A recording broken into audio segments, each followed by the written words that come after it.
Mila makan sekali. Lupa nak bagi tahu, Ida puasa ganti hari ni. Pergi dulu Assalamualaikum. Makanlah ni. Abang ada masak untuk Ida. Memang tunggu Ida balik tu. Haa. Abang masak? Ya, abang masak. Tak suruh pun?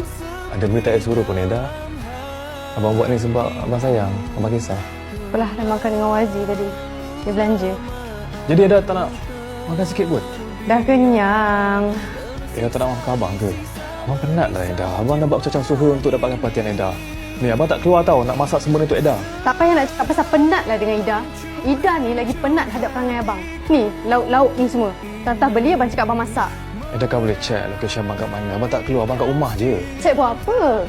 Phone abang kan selalu dekat rumah. Apps tu dalam phone Ida dah boleh delete dah. Tak ada function pun.